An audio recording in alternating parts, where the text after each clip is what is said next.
성령이여 우리 찬송 부를 때 진심으로 찬양하게 하소서. 요한복음 16장 1절부터 15절까지입니다. 요한복음 16장 1절부터 15절까지 우리 한 목소리로 같이 읽습니다. 내가 이것을 너에게 이름은 너희로 실족하지 않게 하려 함이니 사람들이 너희를 출교할 뿐 아니라 때가 이르면 무릇 너희를 죽이는 자가 생각하기를 이것이 하나님을 섬기는 일이라 하리라. 그들이 이런 일을 할 것은 아버지와 나를 알지 못함이라. 오직 너에게 이 말을 한 것은 너희로 그때를 당하면 내가 너에게 말한 이것을 기억나게 하려 함이요 처음부터 이 말을 하지 아니한 것은 내가 너희와 함께 있었음이라. 지금 내가 나를 보내신 이에게로 가는데 너희 중에서 나더러 어디로 가는지 묻는 자가 없고 도리어 내가 이 말을 함으로 너희 마음에 근심이 가득하였도다. 그러나 내가 너에게 실상을 말하노니 내가 떠나가는 것이 너에게 유익이라. 내가 떠나가지 아니하면 보혜사가 너에게로 오시지 아니할 것이요 가면 내가 그를 너에게로 보내리니 그가 와서 죄에 대하여 의에 대하여 심판에 대하여 세상을 책망하시리라. 죄에 대하여라 함은 그들이 나를 믿지 아니하며 의에 대하여라 함은 내가 아버지께로 가니 너희가 나를 다시 보지 못하며 심판에 대하여라 함은 이 세상 임금이 심판을 받았음이라. 내가 아직도 너에게 이를 것이 많으나 지금은 너희가 감당하지 못하리라. 그러나 진리의 성령이 오시면 그가 너희를 모든 진리 가운데로 인도하시리니 그가 스스로 말하지 않고 오직 들은 것을 말하며 장래일을 너에게 알리시리라. 그가 내 영광을 나타내리니 내 것을 가지고 너에게 알리시겠습니다. 무릇 아버지께 있는 것은 다 내 것이라. 그러므로 내가 말하기를 그가 내 것을 가지고 너에게 알리시리라 하였노라. 아멘. 어제 예수님께서는 이제 제자들에게 세상이 그들을 미워할 것이다라고 말씀하셨습니다. 세상은 예수님을 미워하고 박해했듯이 예수님을 따르는 예수님의 제자들도 미워하고 박해할 것이다라고 하십니다. 이런 박해는 오늘 말씀을 보니까 그들이 출교 시킬 뿐만 아니라 그들을 죽이려 한다라고 우리 주님께서 말씀하십니다. 실제로 예수님의 제자들 중에 요한을 제외한 모든 제자들은 순교를 당합니다. 죽임을 당합니다. 여기서 또 말하는 이 출교라는 것은 단순히 신앙 공동체에서 쫓아내는 것을 말하는 것보다 사회적 고립, 관계적 고립, 그러니까 완전한 고립을 말을 합니다. 그래서 거기에서 생활할 수 없을 정도로 그런 상태를 말합니다. 날 때부터 소경이었던 자를 예수님께서 안식일에 고치셨던 것을 우리가 살펴봤죠. 그 부모들이 바리새인들이 신문을 할 때 그 부모들은 출교가 두려워서 자신의 아들이 날 때부터 소경인 것은 맞다. 그러나 그가 어떻게 보게 되었는지는 그가 다 컸으니 그에게 물어봐라. 라고 했던 이유가 출교가 두려워서 그랬었다. 누구든지 예수를 따르면 출교하기로 그들이 결의하였기 때문이다라고 했던 것을 우리는 기억합니다. 그런데 이 세상은 예수님의 제자들을 미워하고 예수님의 제자들을 박해하고 예수님의 제자들을 죽이려 하는 그 이유를 오늘 말씀 보면은 예수님께서는 이들이 하나님을 모르고 예수님을 모르기 때문에라고 하십니다. 그들이 이런 일을 할 것은 아버지와 나를 알지 못함이라. 3절 말씀이죠. 하나님을 모르고 예수님을 모르기 때문에 그들은 제자들을 미워하고 박해하고 죽이려 한다. 또 뿐만 아니라 그렇게 하는 자신들이 하나님을 섬기는 일이라고 생각할 것이다라고 합니다. 실제로 사도 바울이 예수님을 만나기 전에 그는 믿는 사람들을 박해하고 믿는 사람들을 잡아 가두는 일에 앞장섰으며 또 심지어 그들을 죽이는 믿는 사람들 죽이는 일에도 앞장섰던 사람입니다. 그런데 사도 바울은 이렇게 믿는 사람들을 박해하고 잡아가지고 죽이는 일에 앞장섰던 그의 모습을 빌립보서 3장을 보니까 하나님을 향한 열심으로 생각했던 것입니다. 하나님을 향한 열심으로 교회를 박해했고 예수 믿는 사람들을 미워하고 박해하고 그들을 죽이는 데 앞장섰던 것입니다. 사도행전 22장에서도 사도 바울은 이제 예루살렘에서 유대인들에게 이 말씀을 잠깐 자신을 변호하는 거죠. 그 변호하면서 이런 말을 합니다. 오늘 너희 모든 사람들처럼 하나님에 대하여 열심히 있는 자라. 내가 하나님에 대해서 열심히 있다라고 얘기합니다. 그러면서 내가 이 도를 박해하여 그리스도의 크리스찬이죠. 그러니까 예수에 따르는 그 도를 박해하여 사람을 죽이기까지 하고 남녀를 결박하여 옥에 넘겼노니라고 합니다. 여러분 왜 이런 오류를 범합니까? 그것은 하나님을 모르고 예수님을 모르기 때문에 그렇습니다. 그런데 여러분 우리가 생각해 보면 사도 바울, 이 사울, 예수 믿기 전에 사울이 누구입니까? 그는 유대교를 향한 열정이 누구보다 앞섰던 사람입니다. 그는 성경을 누구보다 많이 배웠던 사람입니다. 여러분 이 말은 성경을 연구하는데 누구보다 앞장섰던 그런 사울을 보면서 이 말은 교회 안에도 하나님을 잘 모르는 사람이 분명 있을 수 있다. 교회 안에도 하나님을 모르는 사람이 있을 수 있다라는 것입니다.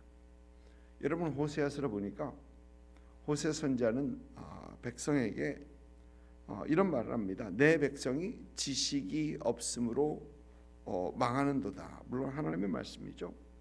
내 백성이 지식이 없으므로 망하는도다. 여기서 말하는 지식은 세상 지식이 아니죠. 여기서 말하는 지식은 하나님을 아는 지식이 없어서 망한다라는 것입니다. 성경 말씀에 대한 지식이 없다는 겁니다. 성경을 알지 못한다라는 것입니다. 예수 믿는 우리는 그래도 성경 말씀을 안다라고 합니다.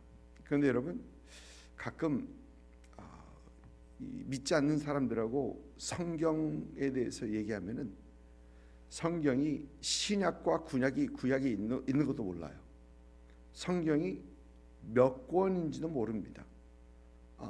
그 정도로 성경에 대한 지식이 없습니다. 그러면 하나님이나 예수님은 들어서 하는 겁니다.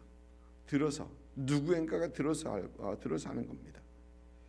오래전에 LA에서 성역 공부를 인도할 때 성역 공부 참석하는 분들에게 성역 공부를 하시는 이유가 무엇인가라는 그런 서로 돌아가면서 질문하고 대답을 한 적이 있었습니다. 그 중에 한 권사님께서 이런 말씀을 하십니다. 믿는 사람과 대화하다 보니까 믿지 않는 사람과 대화하다 보니까 믿지 않는 사람이 나보다 성경을 더 알더라. 믿지 않는 사람이 나보다 성경을 더 알다. 그래서 창피해서 하나님 말씀 배우려고 왔다고 합니다. 그 성경 배우러 성경 공부에 참석했다고 하십니다. 여러분 그거 아십니까? 우리의 믿음은 우리가 성경을 아는 만큼을 넘어서지 못합니다. 성경 이상의 믿음이 있을 수 없다라는 것입니다. 그리고 우리의 이 말씀을 듣지 않고 말씀을 읽지 않고 말씀을 배우지 않고는 우리가 영적으로 성장하지 못한다는 겁니다. 아무리 오랜 시간을 예수를 믿어서도 아무리 오랜 시간을 신앙생활을 했다고 하더라도 하나님의 말씀을 읽지 않고 묵상하지 않고 듣지 않고 배우지 않고는 우리의 믿음이 자랄 수 없다는 겁니다. 그리고 우리의 하나님에 대한 지식, 예수님에 대한 지식은 오직 성경에서 알 수 있습니다. 성경에서 얻을 수 있습니다. 성경을 알지 못하면 여러분 이렇게 얘기하면 이쪽으로 쏠리고 저렇게 하면 저쪽으로 쏠리고 이렇게 저렇게 쏠리고 흔들릴 수밖에 없는 것입니다. 여러분 그런데 우리가 성경을 배울 때 중요한 것은 성경의 모든 것을 다 하나님의 말씀으로 받아야 합니다. 하나님의 말씀으로 받아야 합니다. 여러분 우리가 음식을 먹을 때 골라 먹는 쪽 편식하면 우리 건강에 좋지 않은 거 우리는 알고 있습니다. 그런데 우리 영적 건강에도 우리가 성경을 편식하면 좋지 않습니다. 받고 싶은 말씀만 받고 듣기 싫고 받기 싫은 말씀은 받지 않는다면 우리 영적 성장에 치명적인 것이 될 수밖에 없죠. 사실 우리의 마음에 거슬리는 그런 말씀 성경에 분명히 있습니다. 우리가 받기 힘든 그런 말씀 분명히 있습니다. 그런데 우리는 그 말씀과 더 씨름해야 합니다. 그 말씀을 받기 위해서 씨름해야 합니다. 하나님의 말씀이 여러분 절대적 진리라면 우리는 그렇게 믿고 있죠. 하나님의 말씀이 절대적 진리라면 받기 힘들고 믿기 힘든 그 말씀은 나의 오류, 나의 잘못된 생각과 삶의 방식, 그것을 지적해 주는 것이기 때문에 우리는 그 말씀을 더 깨닫기 위해, 알기 위해, 받기 위해 우리는 힘쓰고 애써야 한다라는 것이죠. 오래전에 LA에 있었을 때 교회 성도님 중에 그 아들이 그분이 유대인하고 결혼하신 분인데요. 그 아들이 13살이 되어서 이제 발미스파를 한다고 유대인의 회당에 간 적이 있었습니다. 유대인의 회당에 가서 보니까 저 앞에서는 이제 뭐 두루마리 큰 두루마리 열고 이제 그 예식 같은 거 이렇게 하고 합니다. 그러면서 뒤에 이제 앉아서 그걸 보고 있다가 앞에 있는 유대인의 성경들이 비치되어 있는 성경을 집었습니다. 보니까 열어보니까 다 히브리어예요. 그래서 히브리어예요. 그래서 신학교 때 히브리어를 배우긴 배웠지만 그걸 유창하게 읽을 만한 실력은 되지 않고 그래서 앞에 있는 영어로 되어 있는 인트로덕션 섹션을 읽기 시작했습니다. 시간이 좀 걸려서. 그런데 거기서 제가 읽었던 유대인들의 이 성경에 대한 신뢰하는 그 대목을 읽었는데 거기서 그런 말이 있더라고요. 만일 성경과 과학이 일치하지 않는다면 이것은 우리가 성경을 제대로 이해하고 있지 못하든지 아니면 과학은 틀렸다. 여러분, 이런 얘기는 과학을 하시는 분들에게는 받아들이기 쉽지 않을 것입니다. 만일 과학과 성경이 일치하지 않는다면 우리가 하나님의 말씀을 제대로 이해하고 있지 못하든지, 아니면 과학은 틀렸다, Science is wrong, 그렇게 적혀 있는 겁니다. 여러분, 사실 엄청난 선포입니다. 엄청난 선포입니다. 담대한 선포입니다. 유대인들의 성경을 향한 확고한 신뢰를 우리는 볼 수 있는 그러한 스테이트먼트입니다. 여러분, 우리도 성경과 우리의 생각, 성경과 우리의 배운 것이 일치하지 않는다면, 절대적인 하나님의 말씀에 비해 맞지 않는다면, 우리의 생각과 우리의 배운 것들이 잘못된 것을 인정하고 하나님의 말씀에 우리 생각과 우리의 삶의 방식을 맞춰가야 할 필요가 있다라는 것입니다. 그럴 때 우리는 하나님의 말씀에 온전히 세워지고 올바른 믿음 안에 세워질 수 있는 것입니다. 성경을 통해 우리가 하나님을 더 알아가고 예수님을 더 알아가는 그런 우리가 되어야 합니다. 그런 여러분 될 수 있기를 주님의 이름으로 축복합니다. 기도하겠습니다.